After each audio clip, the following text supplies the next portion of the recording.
to the Wellbeing Show. I'm your host, Noel McDermott. I've got Adam, who's Tweedledum, and we're just waiting for Tweedledee, Conroy, to join us from a band of brothers.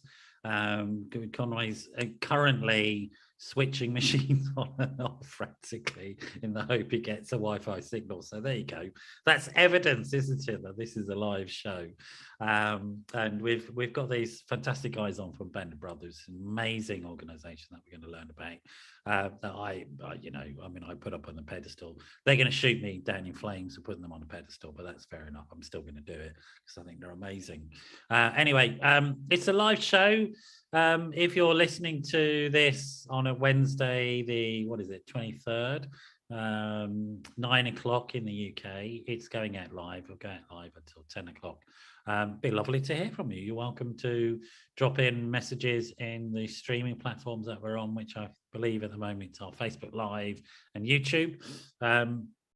And you can sort of leave messages there. James will help scan them, see if there's anything comes up and you send it through. Or you can drop me a message on WhatsApp, +44 7506 319 745. That's +44 7506 319 745. Be lovely to hear from you. Send messages.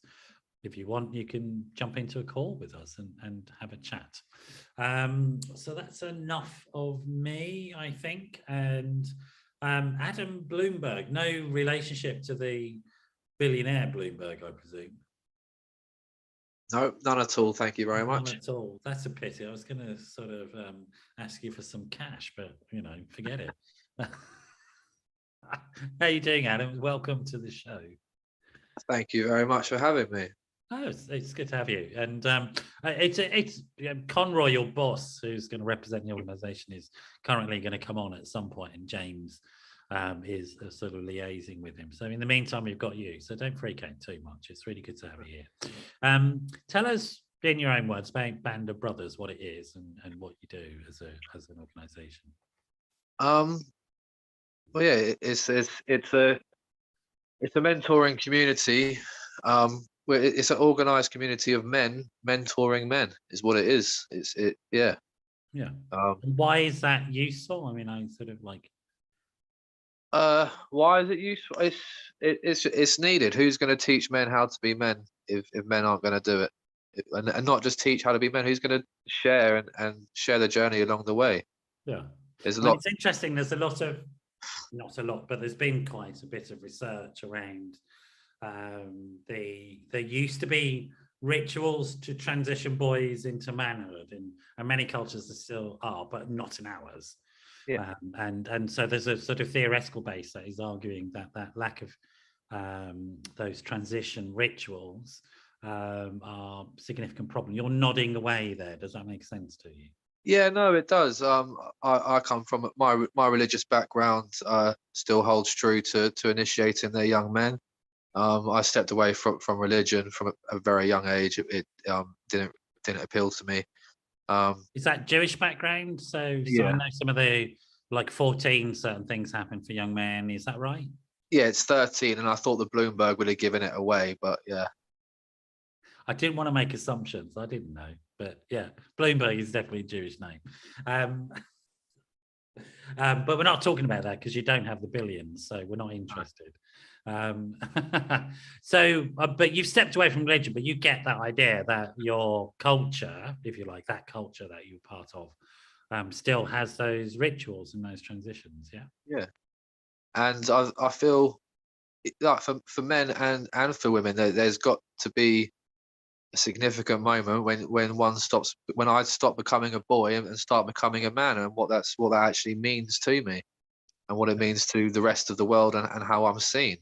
Yeah, but I mean, without opening up a can of worms about gender and non-binary, etc., I think there is a difference in the fact that certain types of bodily changes take place for women which are shared, and maybe men don't share those bodily changes as much. So, but certainly, the development of periods and stuff like that. And again, I know it's a hot topic at times, but that does lead to certain formalized responses at a societal level, as opposed to individual cultural levels. So there's a if like you come from a Jewish tradition which has transition, other traditions don't, but all cultures, it doesn't matter, women do these changes and somehow there's something associated with them, either medical interventions or whatever.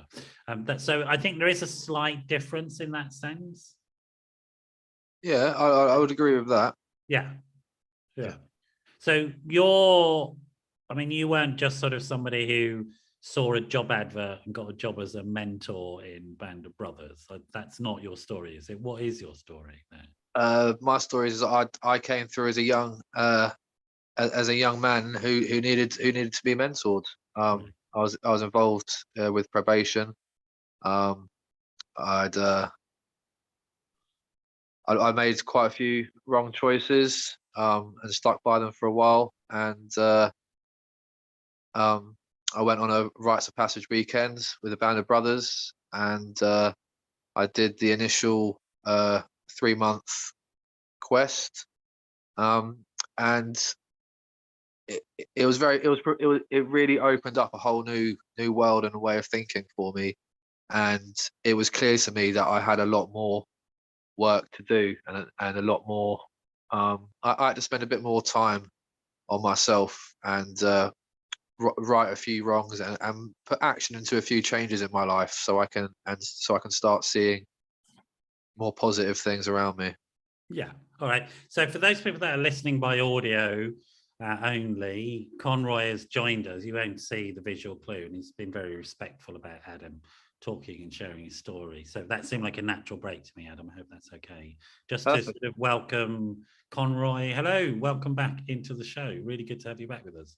Yeah, thanks, Noel. And hi, Adam. Thanks for holding the fort. It's had a few technical issues and I'm back. And just hearing your story there just reminds me of meeting you and those rites of passage and where you were there and how far you've come as a person, really, in the work you've done and grown in this organization and grown as a man. So, yeah, it's wonderful to see you. Yeah. And I'm not sure I'd have been happy to share such a Zoom call when I first met you. We've already agreed that certain things need to stay in Vegas, so that's okay. What happened in Vegas, it really does stay there. Let's just leave it there, right?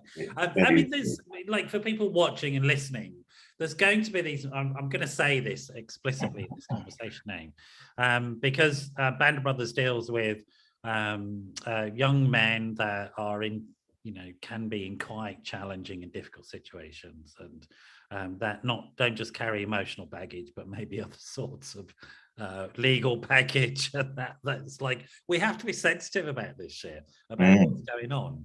And so at times the conversation, folks, might seem like I'm going, is that all right to talk about? No, it's not. Okay, we won't talk about that. And it might seem a bit odd and a bit stilted, but that's because we have to protect people and look after people. We have to have a safe environment and also a grown-up, realistic understanding of what the actual limitations are and what the actual boundaries are, and not a naive sense in which that the task in this field is to go in and just get people to vomit up everything, because it's not. You're nodding away, Conroy. Why are you nodding at that? I'm nodding because I'm really honored by the way you're talking there, respecting people's stories, respecting where the boundaries of where they feel they can go and open up, and not wanting just to open people up in their stories and go to those dark places just for entertainment's sake, because I've seen that, and some programs, some shows can be a bit like that, can be a bit kind of kind of gladiatorial. Let's get it all out there. Let's get people down into their dark places, and let's go for the emotion, and that helps with ratings. And what I'm hearing you say is actually really respectful of where people need to go and where they need to be. Yeah. Having said that, one of the things that I admire about Adam is you talk truth. And if you're happy to say things that are real for you, if the circumstances are that way. So, you've done a lot of work on yourself. And one of the things we're doing work is we have this saying: if you don't tell your story tells you. And being comfortable with kind of that idea of sharing some of the dark things, some of the things that we're not necessarily proud of in our life, but we're beyond that. But actually, they don't define us anymore. I'm not that person. I've moved on from that. But I'm not a victim to it anymore. Yes, say that again, Adam. I'm not a victim to it anymore, to the old stories that I tell myself. So you're definitely not. I mean, that's obvious after 2 seconds of talking to you, to be honest. Yeah. Sort of the way you talk about things. Another thing that strikes me about this, and here I'm going to talk about me, if that's all right. And I'm going to talk about somebody who I can talk about now because they're not alive anymore, and that's my father, who my family buried about a month and a half ago now. And I'm sort of loath to talk about somebody who's actually alive, who was a difficult and challenging person, and because that's unfair. And it's my own personal work has taught me to move into a place of compassion around myself and other people, even if they're dodgy as fuck, which my dad is or was, right? And it's not my job to be judging somebody because he didn't have the breaks I had. He didn't get to train as a therapist. He didn't have loads of loving people around him, mostly because of his own life choices. But that's not unusual for a lot of blokes, really, to sort of buy into their victimhood and bury themselves a grave with it, which is essentially what he did. But I can talk about stuff now, and I can talk about how he was violent, dangerous, horrible, drunk, blah blah blah, and he didn't want to do anything about it in the end. But I don't have any bile about it. I don't have any revenge about it. I've taken ownership of myself and worked on transforming. And I was saying to you just before the show, and I don't think you knew this, Conroy, I've got my own boy. And I didn't know that. And do you know what I mean? It's like, I'm not going to live that other life that bloke bequeaths me, because this is the life I've got. And I have ownership of this life. And I'm very grateful and feel very blessed with it. And there's that sort of stuff going on as well, I think. Yeah, similarly, I look back on my early years, and there was a lot of trauma, there's a lot of difficulty. I had a difficult kind of upbringing, and I was trapped in that victim place, kind of with that idea, even around various other things like the racism I faced, and kind of using that as anger against society for a long time. And again, it's taken me a lot of work to go, you know what, that's all the part of what's made me. And I'm fine with all of that. And some of it was really difficult. But again, and something else has really helped me over the past few months, and that's learning more about my parents and what they actually had to go through and who they actually really are. I can see why some of those behaviors were there now. It doesn't excuse something, but I get it. And again, just that term you use, I can apply a compassionate lens to how they are. So I'm not excusing things, but it just allows me to accept that's how it was. There was a reason for that. And you know what? I've not turned out to be such a bad geezer after all. But I'm not going to do that. Right. Yeah, you're all right. I think you're pretty, as they say. So not too bad, not too shabby at all, Mr. Conroy. So you're nodding away there, Adam. That some of those themes sort of resonate with you. Is that? Yeah, I'm really blessed to still have my father in my life. He's getting on a bit now though. Maybe 4 or 5 years ago, I definitely blamed the world and other people for a lot of my misfortune, and my dad got the full brunt of that. Right. He's definitely not a perfect man or an angel, and he definitely gave me a great opportunity to learn from his mistakes. But he's also a very charismatic man and a very wise and strong man. And there's a lot of good qualities that I can take from him, and I can also bless him for the opportunity to learn from his mistakes.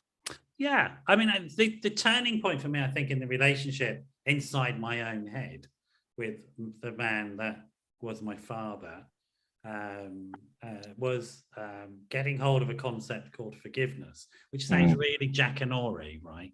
But actually, I went through a formal sounds very Christian. It is. It's really weird. But I went through a formal process of trying to figure out how I could rearrange in my head the relationship. I've done loads of personal therapy and all that sort of stuff. And I joined a self-help group, a peer support group for some problems that I was having. And they suggested this process, a formal process of identifying harms, putting to one side, and then trying to identify what was my bit in all of that stuff so that I could rearrange internally the victim perpetrator dynamic. You're nodding away there, Conroy, does that? Because that's a massive piece for me, especially when working with some of the young men that we work with, this idea of victim perpetrator dynamic, because generally society has labeled them as the perpetrators. And if we peel that back to actually where things started, a lot of the boys we work with, a lot of the men we work with, they've been groomed into that world. They've been victims of something. It didn't start off that way. And again, if we go even before that, they look into their childhoods, the trauma that many of them have suffered in their families. It's like, actually, let's take that and then see why those behaviors then kind of came out the way that they've come out and have gone against society in terms of being the perpetrator. And actually, both those things are at play at the same time. It isn't a clean line that you are just people are just a perpetrator in life and they haven't been a victim to something as well. And it's accepting that and then trying to move beyond that. I'm not just fashioned by the negative actions that I may have done in my kind of past. There is something behind that. There is something behind those behaviors. So how do you, and I'm going to ask both of you, and I'm thinking here, like I'm thinking clinically, my first job after I qualified was in forensic placements. And forensic placements, I don't know, hospitals where people have committed serious crimes, but because they have a disorder of some sort, they end up in hospital rather than prison system. So I mean, I was working with people who've done some very, very heinous things. And you know, those types of dynamics were very much there, particularly in the context of a hospital trying to provide treatment, right? And I guess there's some resonances there about the conversation that we're having at the moment. Not that necessarily people are on a sentence, as it were, but there's some similarities there about these crossovers between the criminal justice system, the therapeutic system. How are you sort of managing all of that, Conroy, do you think?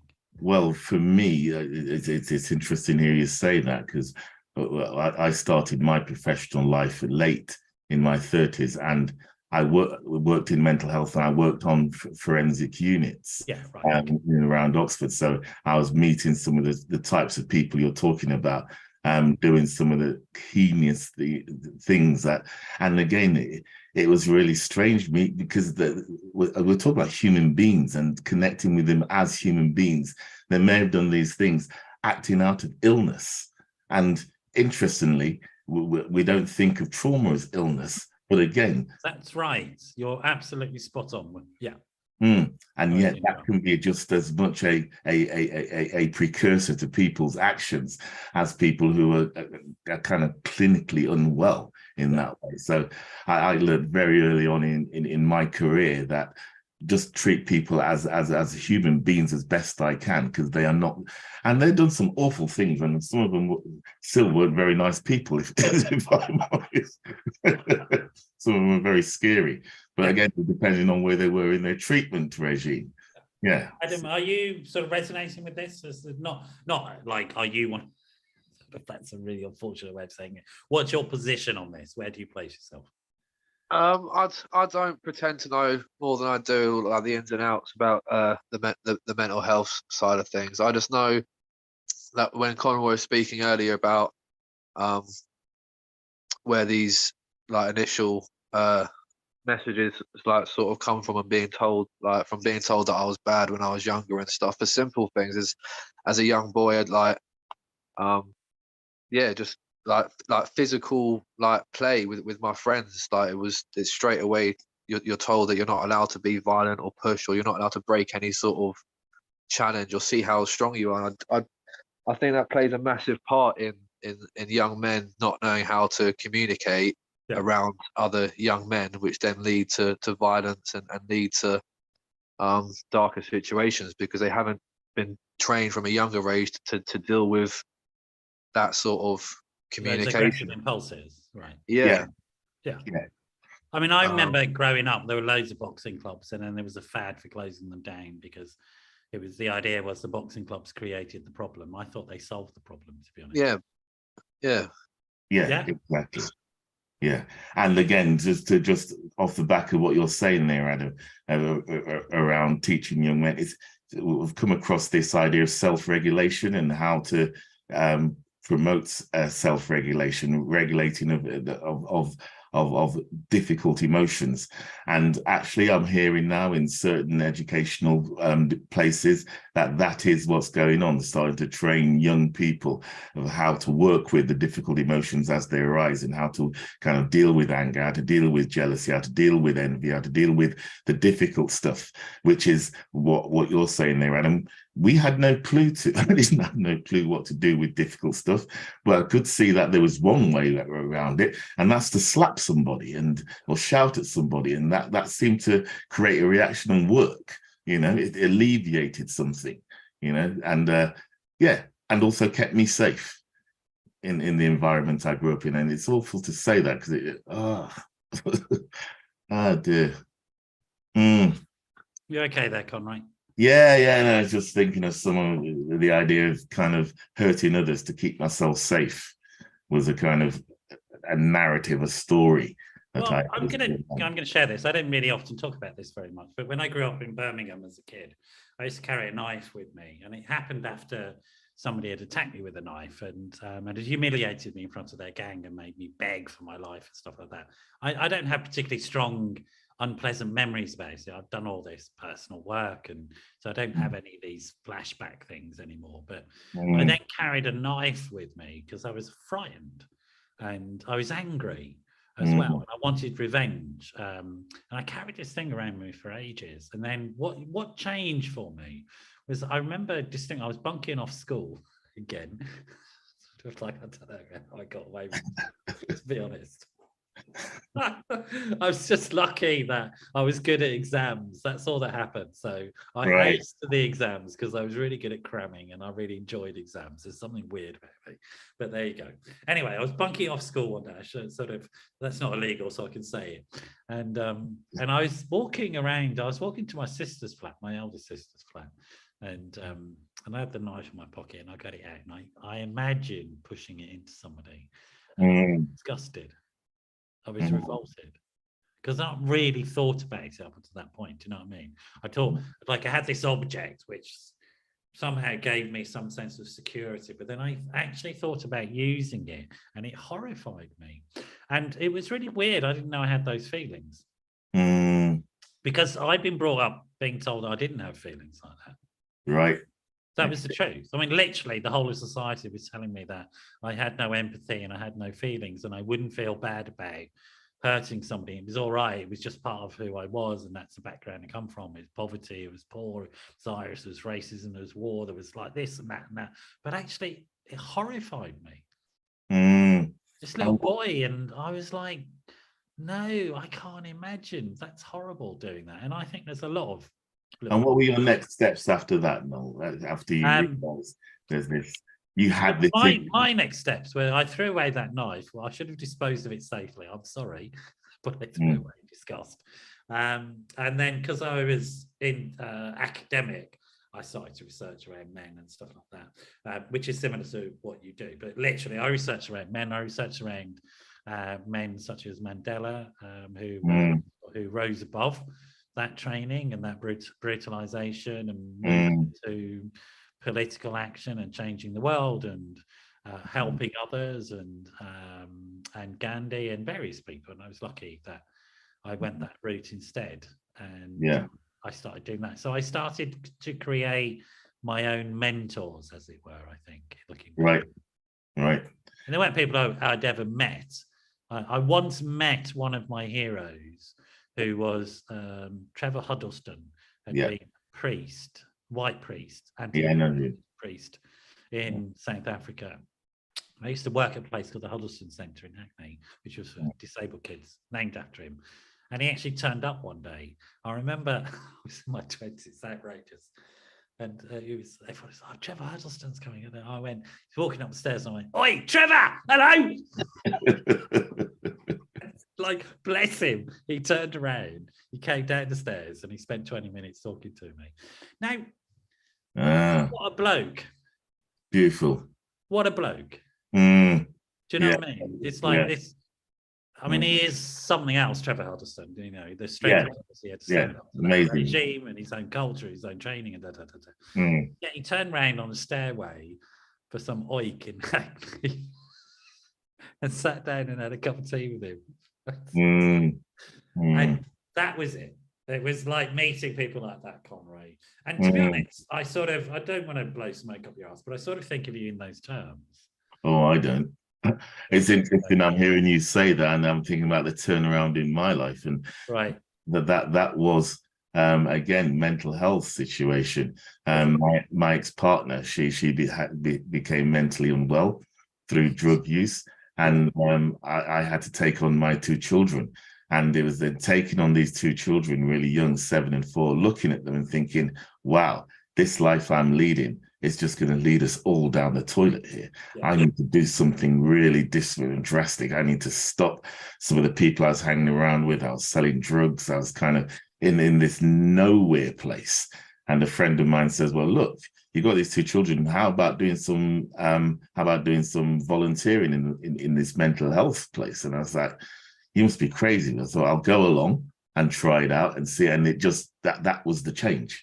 It was hard because that's the piece, and you can speak about this as well. That turning it round, giving that life up. And I remember one day my son said to me, he said, I knew something had changed, Dad, because we weren't getting nice trainers anymore. But it's like but there's attractions to the dysfunctional life. There are definitely some rewards, and that's what keeps us going, isn't it? I see you nodding away, Adam. What are the sort of thoughts and feelings and sort of memories that you can share that coming up for you around this stuff? Oh, just a couple of things that you and Conroy both said. Just you talking about the story of the knife. Unfortunately, it wasn't until I got involved with a band of brothers that I actually started thinking about the consequences of my actions and stuff like that.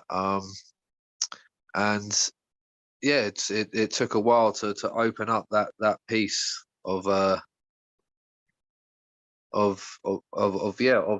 turning point, really, about if I wanted to make any change, and just absolutely petrified of going to jail.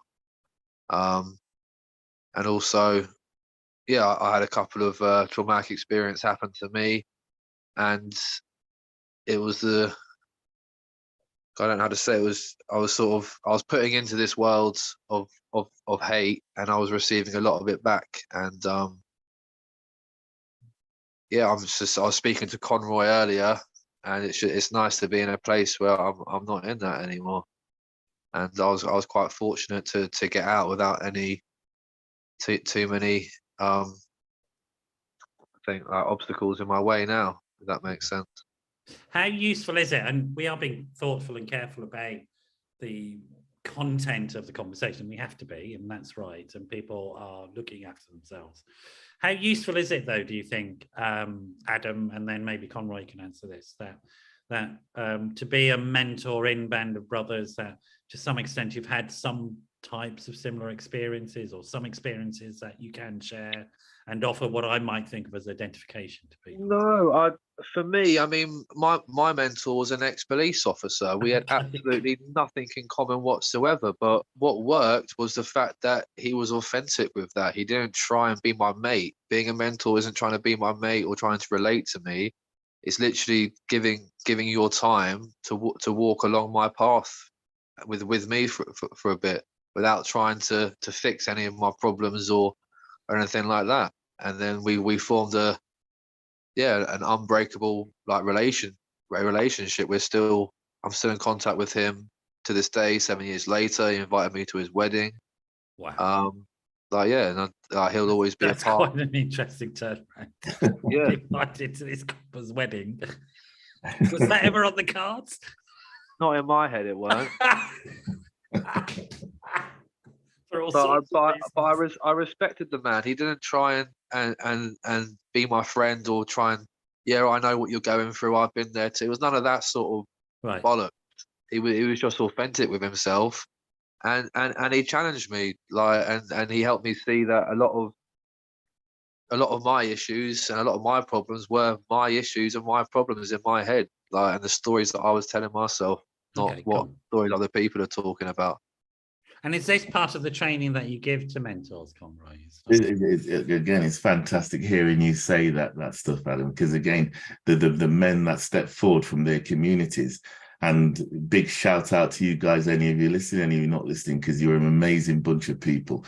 They are just everyday, ordinary men from all sorts of backgrounds who step forward and say, I want to do something in my community. I want to make a change. And of course, as an older man stepping in there, thinking that they do know something and that they know better than the young men, there is a whole heap of training. There's an undoing that story that you're there to help, you're there to do something, to change something. So again, they go through the rites of passage and they go through our training, which I believe is world class, our mentor training, to actually get them to look at what's going on inside and actually how to be a soul friend, a person that's going to be there and hear it. And when a young man turns up and he's missed an appointment, or he's kind of been to prison again or something, it's like, okay, so that's what's happened, right? Now what do you want to do? It's not like any of that stuff. It's not like I know any better than you, because hopefully you can attest to that, Adam. We really don't come across as that we know better about your life. It's you are the expert, and what do you need? And I'm a peer of ears. I'm someone that's kind of, yeah, I've trodden certain paths, but it doesn't make me any wiser or greater. I believe in the system, and the system seems to work. That's what our system I'm talking about. Yeah, is that right? I definitely agree with what Conroy said about our mentoring training. I don't know the big wide world around the other trainings or whatever, but I know the work that we do, and yeah, it works. I now support with the training in the Brighton community, and I'm training myself up to deliver as many of the training So as many of the without trainings you as on the we've got. spot, either of you, would you be able to sort of begin to sketch out these rites of passage weekends and this training and the types of things that you ask people rather than the content itself? Yeah, I can do that in a kind of broad stroke. So the rites of passage weekend, it's going away from your familiar, what you know, the people around you, taking you somewhere completely different, somewhere out in the wild. Hopefully it's wet, windy and rainy, so that the experience is kind of really quite shocking to the system. Okay. And then it's like let's look at what you bring here. And it's not a Bear Grylls weekend. It's not about beating chests and lighting fires and swinging from tree to tree. It's about what is the narrative you tell yourself. And through the weekend, we have a story that runs, and people connect themselves to this story.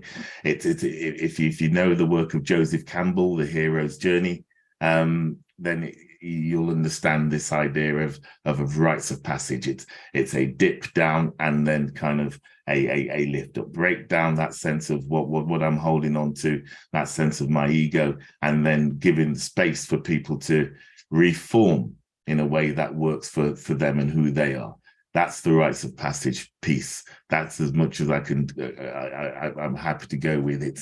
It's definitely not like a lone wolf SAS training. It's like a communal group thing, right? You'll meet there's a whole bunch of men from your community, up to 30 men kind of there, and the young men find themselves surrounded by a bigger force than they are. So it's like, as much as they think, as much as the damage they think they can bring, suddenly they realize, wow, these people have got this.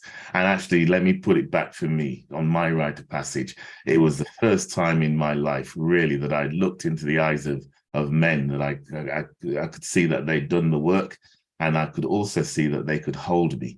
And the other thing that was most important, the way they spoke to me, the way what they elicited from me, I realized for the first time that my bullshit's not going to work here. I'm not going to be able to hide. Yeah. You know, that's always a useful thing to find out, I think. It had got me through life. I'm an Irishman. I'm genetically programmed for bullshit.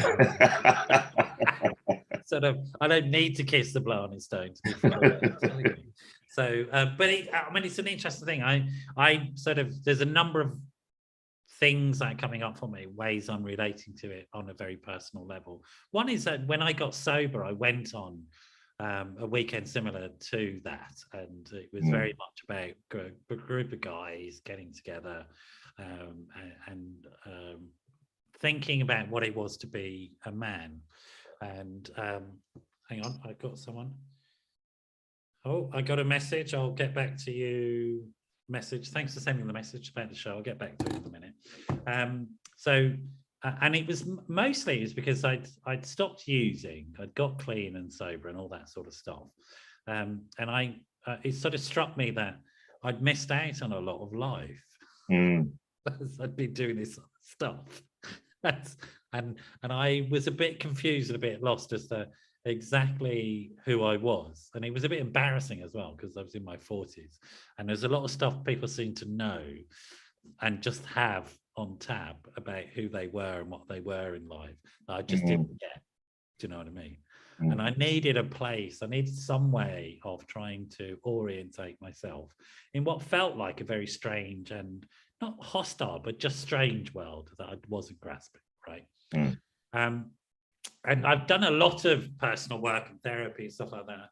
I have to say, this particular long weekend I did, which was halfway up a Welsh mountain and was atrocious weather. Perfect. Because Wales is atrocious weather. Sorry, Wales, but it is, right? Perfect.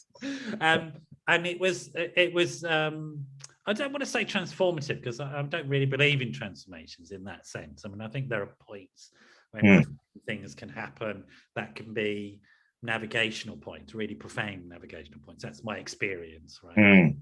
But that there was something about being with other men, just as confused as I was, that was really helpful, to be honest. It's like I was like, I'm not the only one who doesn't know how to do this shit called life. Well, it's a great point you're talking to there, Noel. I didn't know how I had a formula to be with men. You know, the things that we talk, I call them the 3S: football, fucking, and fighting. Yeah, right. That was the formula, and I could work because I knew those and I knew that world, and it worked. And suddenly on this weekend, none of that was there. None of that was available. All my armor was taken away. There was none of those. We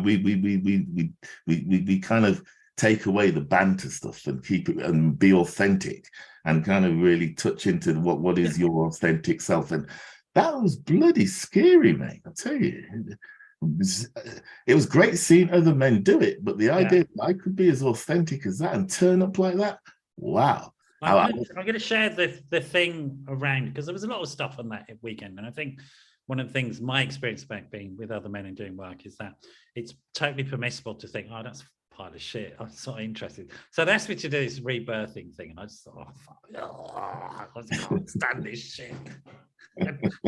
I thought that when they described it to me, I did it. I thought it was shit. I finished it. I still thought it was shit, but that was all right. Do you know what I mean? Like it's got to be all right. But there was a thing they did, and to this day, I can't tell you how deeply it touched me. And I feel very emotional thinking about it. And a very simple thing. And I don't know if it's back to my Catholic roots or something like that, but we went in for a meal in this long room. And what happened was the facilitators of the weekend had this ritual where they washed our feet, and I can feel myself choking up. And you went in one by one, and all the men who'd facilitated, the father figures, were there to sort of take your shoes and socks off and wash your feet gently, and then gently dry them. And there was something profoundly humble and loving, and I can't even describe to you It was like. And then I went in and sat in that long room, just sort of really in some sort of daze. And I don't really remember much of the meal and stuff like that. But I don't think I'd ever really experienced that from other guys. Ever. Something like that. But just, and it was non-erotic. It didn't bring up any sort of thoughts other than, and that idea of a bloke humbly serving me and wanting to have a nice, it just never occurred to me that that could possibly happen between men. Do you mind me asking what the average age of the participant men were? It varied, but I would say I was in the upper range. I was in my 40s, mid 40s, and I was in the upper range. So there was some younger, I think a lot were 20, 30s, and then there was me, and then some of the facilitators, which were more in their 50s. So I was going to say that because you imagine us trying to do that, Adam. I remember you'd probably kicked me in the head. Yeah, I was just thinking like it doesn't it's just if that's what worked for you, if that's what was profound for you, then blessings on your journey, dude. But I don't really like feet. And if that becomes part of what I got to do on a weekend, then Conroy, I'm out.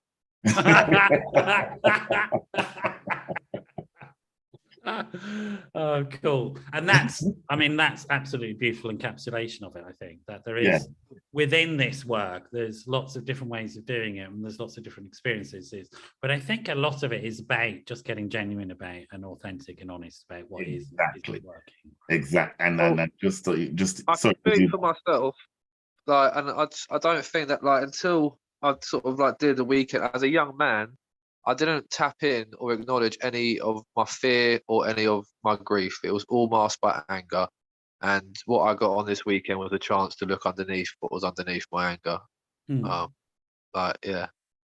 And was it like you said it was a trauma and loss of stuff that was there for you? Yeah, but also just the part of me that was like before the anger came out, there was fear. I mean, I was by myself in the big bad world, and I had to, as Conroy says, have armor and stuff like that. And having a loud bark or like biting first can be a very strong armor, and it did keep me safe. And what sort of age are coming into your events, Conroy? These transition weekends. The young men will be 18 to 25. Okay. Basically, we don't really. It's interesting actually, because if you look at the real sense of what rites of passage actually is, technically we ought to be working with 12 to 14-year-old boys. Yeah. But again, in this world, with DBSs and safeguarding and all of that stuff, we could not possibly work with boys of that age. But again, that is that real age, and it's a pity because you have to say, Adam, one of the things about you when you came through it, you was ready for change. You was ready for a shift. You knew it yourself. I was, and I was on the latter end of the age group, and like it definitely wouldn't have worked for someone like me when I was 18, 19. But I mean, speaking to that whole age thing that you just said, I mean, I think it's nuts, and like it bewilders me how they've decided that in this country, you're 18 and you're now a man. That's the age. But the only other people that can decide whether or not you're not, if you are like the police can adult you if you're 12 to 14. They can treat you like an adult male if they so choose to. But no one else in the world is allowed to do that. We're not allowed to go, you know what, mate, you might only be 15, 16, but mentally right about now you're ready to be a man. But the police can do it if it works in their favor. It boggles my brain why it's like that for some. It's interesting because Ab and I were talking before the show started, and the culture the show had started. The culture you come from, Adam, does recognise the sort of age that you're talking about, Conroy, that there are rites of passage within Jewish culture at that age for young men. Exactly, because that's where it's placed. Because that's the point where you're ready to start to step into a different sense of responsibility for yourself and for the community around you. And again, by the time a lot of these, just as Adam's saying, by the time a lot of these guys got to 18, they're so hardened they're so well into it that they're not ready. They're in the middle of their career. They're not ready to actually really look at that stuff. And again, the big piece is they also know they're going back. They're going back to that estate. They're going back to those people. Yeah, right. So to take off that armor in that way, so I loosen a little bit up, but to go back and to be unarmored is really dangerous. Yes, yes. I just want to bring in this message. It's from Zach Waring. I don't know if either of you know him in the Brighton community. Yeah, that's young. He sent a message through saying the ABOB community, which is the Band of Brothers, I reckon, has helped me through a lot on my journey so far. I love each and every one of these men with all my heart. Can't recommend this to young men enough, my brothers and two hearts. Go on, Zach. Which is interesting, isn't it? That, you know, and bringing up this notion of love, which is my clumsy attempt with feet, and this idea of where is that place in context of young men who are armored and have to present violence and anger, and because when I was working with street kids on the streets, the gang leaders would tell me very clearly that the way they recruited was to offer them love. It wasn't offering lots of other things. It's because these young kids that they were finding had been abandoned by society, their parents, and they were desperate for attachment. I may call it attachment if it's easier word. And they were just looking for somebody to attach to, and these leaders, gang leaders, were clear about that. Principally, that's what they would offer: safe, secure attachment. It was brutal, it was difficult, but it was consistent, and they spun a yarn to these kids that they cared about them, and that they were joining the gang was somehow like joining a band of brothers. Yes, you're right. It is exactly. I mean, Adam will can talk more clear about, because you're younger than me, Adam, and the world from when I was young was very different in terms of recruitment into gangs and that type. And it's that's another interesting aspect, because you talk to a lot of the young men I talk to, and they don't feel they're in any gang. This isn't a gang. This is it's like fam. It's like family. That's right. If people care, they actually, and they may feel tough and they may look tough, but we're not like the Crips and the Bloods. It's not none of that business going on. This is business, and these are my business associates. So that's literally what you're dealing with, is those types of dynamics. Yeah, and again, where you talk about love, we don't openly go there in that way to say, I love you, young man, little fellow, whatever it is. What it is, from my central point, I serve through love. It's from that love place. I can hold myself, and kind of if we have hate on one side and love on, it's the love side of my continuum that I stand in the fire alongside the young men, and whatever they feel and whatever they get, it is from that space, like a loving parental kind of guide, if you like. So it is important, it is real, but we don't.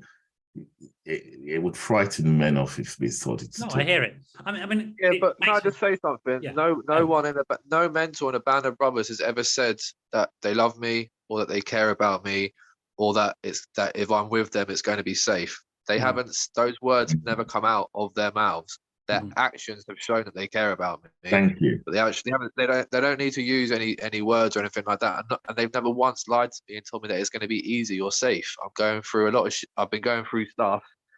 Drug addiction, getting away from a life of crime, trying to legitimize myself.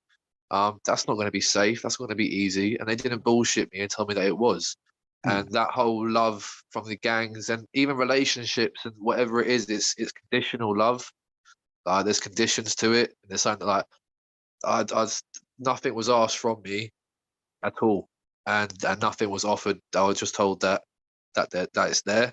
There was no like, we love you, or this is the safe, this is the right way, or anything like that. It was just try this or not. Like, and yeah, it had to sort of have maybe a leap of faith. But somehow you knew they cared, even though they didn't say it. And sort of how did you know that they did care? Was it just because they kept turning up, or? it was through other things that were said, and like the way just through communicating with them and speaking with certain men, and yeah, I mean, just certain actions and being invited to my mentor's wedding and stuff like that. I mean, that showed that he cared, or he respected me enough to have him in a part of his life, and stuff like that.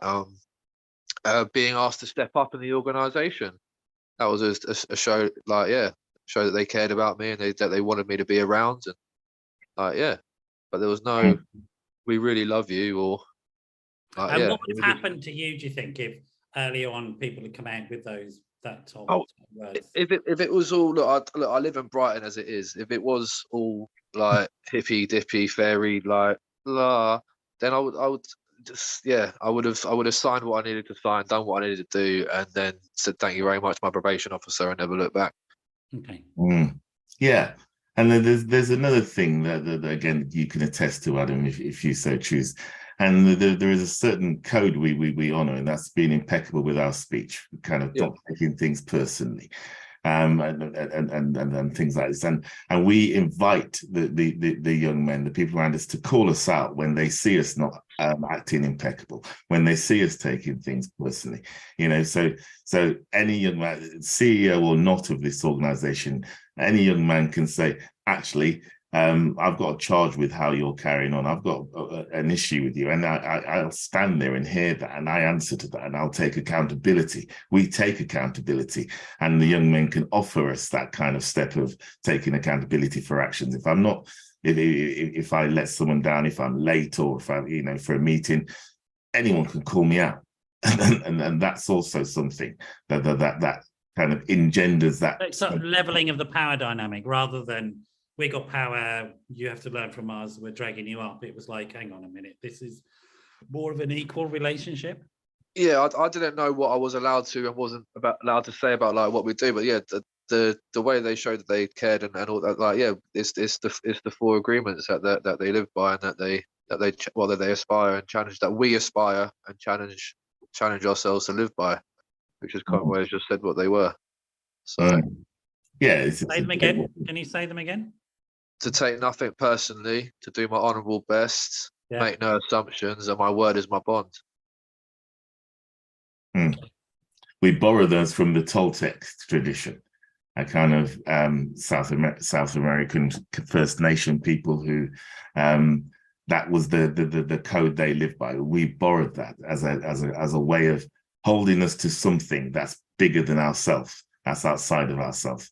And we and that, I tell you, that one line, taking nothing personally, just aspiring to that, has changed my life, mate. Honestly, the things people could say. I mean, it's like those trigger points. It's like, no, actually, I don't take this personally. I can see why you're angry. I can see what's going on for you. I can see there's a person in pain over there, and doesn't mean I don't take things personally from time to time, but aspiring to that has really helped me change a lot of things around how I interact with other people. It's an interesting one. I wonder what both of you think about this, because my experience is that it's very difficult to depersonalize when you're highly traumatized and highly full of shame. It's like everything feels raw. I'm not very good at it. It's just an aspiration. That's a great answer, Adam. That's a great answer. That's right. And it's also, I mean, it is that thing. And I think there's something quite sad that goes on for a lot of guys around how traumatized men are and how it's not, to be honest. It makes me feel quite sad. I mean, go on. Yeah, although I'm not very good at not taking things personally, what is good now though is I know when I am taking things, but it might be in hindsight. Okay. But having that hindsight a lot quicker than sort of waiting 8 years and finding myself in a lot of trouble, then going, oh no, wait, you've been taking everything so personally. Being to individually go, oh no, wait, I was taking that shit personally then, and recognizing that in myself, it's a step in it. Do you know what I mean? It's And then you can go back, you have a chance to go back and take responsibility for the situation in which. Yeah. Exactly. And that's the big piece there, what you're saying, taking responsibility for my actions in the world and the consequences of my actions. Not being defined by those actions, but taking responsibility. Owning. From trying to understand it, like because I'm trying to relate it to my life, if you like. And sort of one of the things that struck me about what you were talking about, Adam, about people, you didn't use these words, I don't think Conroy did, but people were, I think you did actually, they were walking alongside with you on the journey rather than guiding, they were beside you. And the image that came to my head was some of the best times I have with my boys when we're doing absolutely nothing, we're just with each other. Yeah. And it's just great. I can't describe how nice that is. And it's the first time it happened, it was like 4.5. I had only known him for about 6 months. And we were on a beach. It was all busy. And we went for a walk. And he sat down and he went, "Oh, it's quiet." And I went, "Yeah, it is." And we both just sat there quietly for like 20 minutes together. Nothing. It's absolute magic. And something happened. I don't know what it was, but something happened. We really appreciate that and sort of the ability to share a comfortable space. And I don't know why that came up for me, but I guess there's a lot of action, a lot of activity in relationship with the mentor, but something about the emotional space being this quiet and available is what struck me, right? Yeah.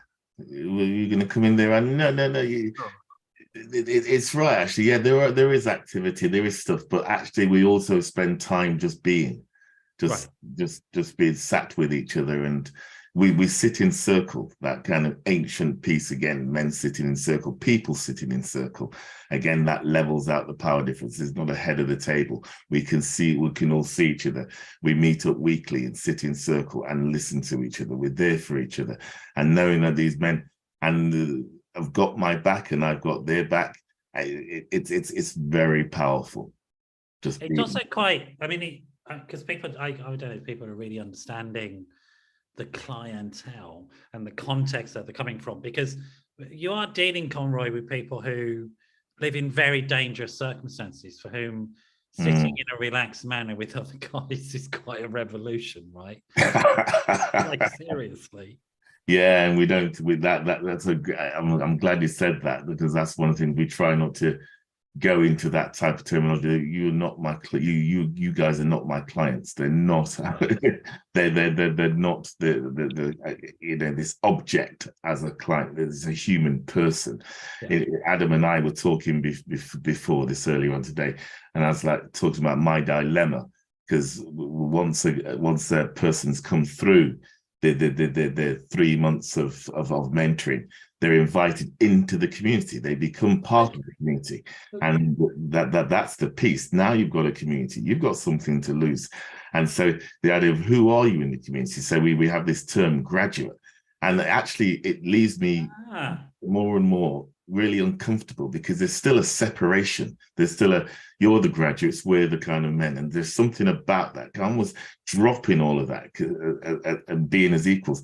Adam rings me up any time he's got an issue with me or someone else and just talks to me person to person. It ain't that he's a graduate. He's an initiated man of a band of brothers. And that's the piece, getting rid of these ideas that they're separate bits. It's okay, it's useful during the time when a person's coming through the initiation, that 3 months, but after that, the leveling up piece is what gives people the confidence that they can actually step forward in their life and be equals with people, being treated as equals and not lesser than. That's what's important for me. Right. We've actually come to the end of the hour. Have we? I know, it's always happens, doesn't it? It's like, it feels like 2 or 3 minutes, right?